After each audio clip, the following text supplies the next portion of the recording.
Pro Group Management. Workers' comp that works for you. This is 7 at 7 from the Las Vegas Review-Journal. Good evening, I'm Jen Ah. We're starting off with business news sponsored by Bank of Nevada, Bank on Accountability. It's a move that has shaken up the gaming industry. The Las Vegas Sands Corporation selling off its Las Vegas properties, leading to more questions than answers. Review Journal's Renee Summerhour gets some of those questions answered. Renee?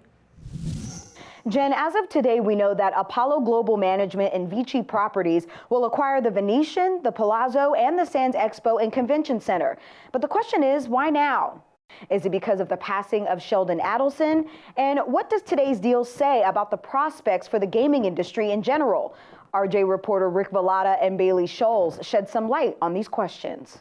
Well, this is an opportunity that they've talked about since October in an effort to try to raise some funds that they can invest in their properties in Asia. For a while that their focus is really on that Asian gaming market. So we've seen some really positive signs of recovery, especially during these recent earnings calls with heads of other operators like Caesars talking about bookings really picking up steam these past couple months. For more on this developing story, log on to lvrj.com. Jen?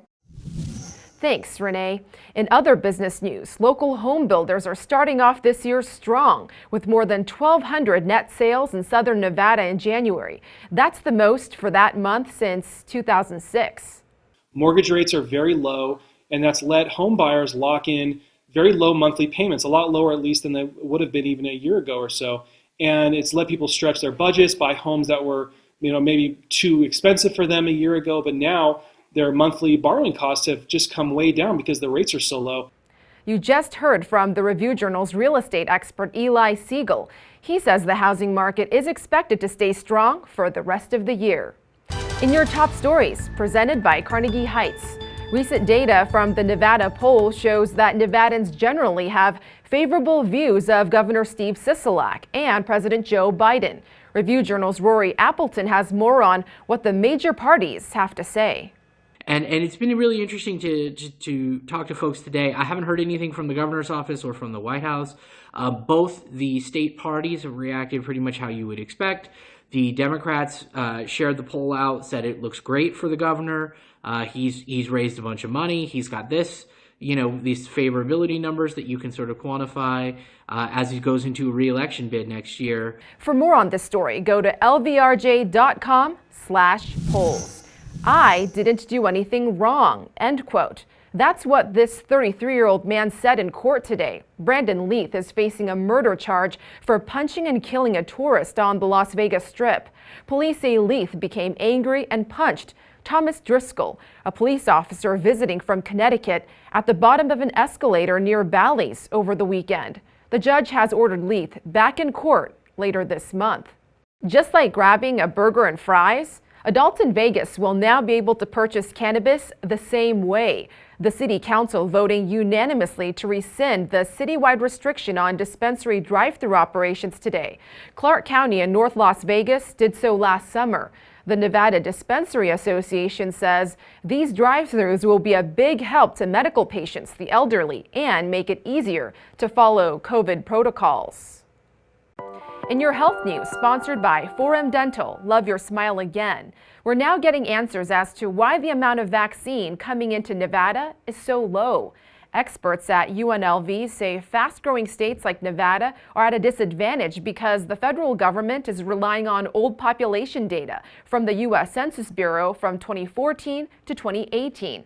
President Biden's administration saying they are considering changing the population estimates.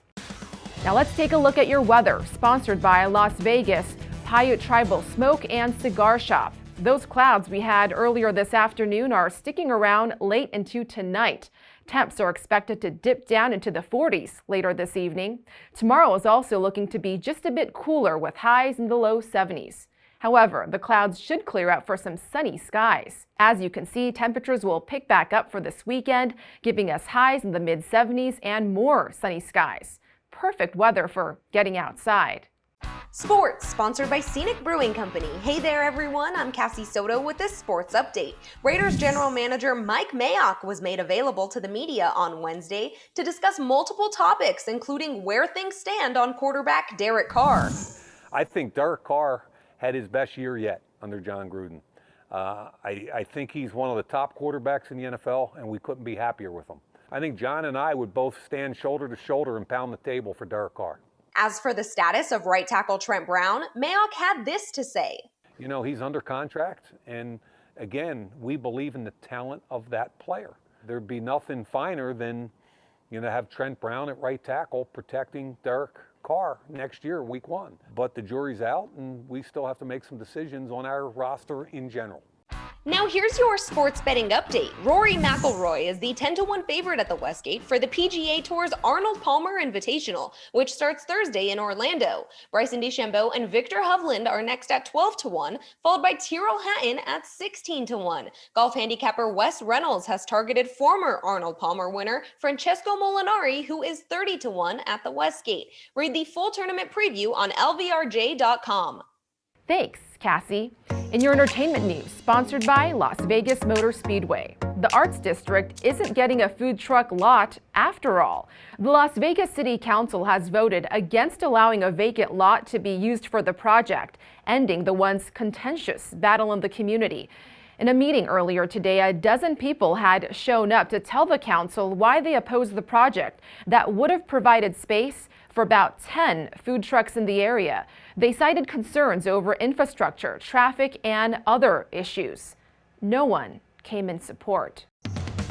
In your lifestyle news, sponsored by Get Healthy Clark County. During this pandemic, a Las Vegas author is hoping to inspire children to get creative and savor moments of discovery. Alex RAFFI's children book features a wise sea turtle, female pirate captain, and a tiger, among other characters, focusing on themes of friendship, family, fear, and wisdom. But the things that they experience are connected to things that I've experienced. RAFFI's book, The Sound of Laughing Rabbits, is available on Amazon. That's it for tonight's 7 at 7 p.m. I'm Jen Ah. You can catch us on our website, Apple TV, Roku, and other streaming devices. Be sure to stay tuned for 7 at 7 a.m. as well. Good night. Review Journal Studio, sponsored by Adam Kuttner. Get the maximum settlement as quickly as possible. This 7 at 7 update, sponsored by Pro Group Management. You're watching 7 at 7 from the Las Vegas Review Journal.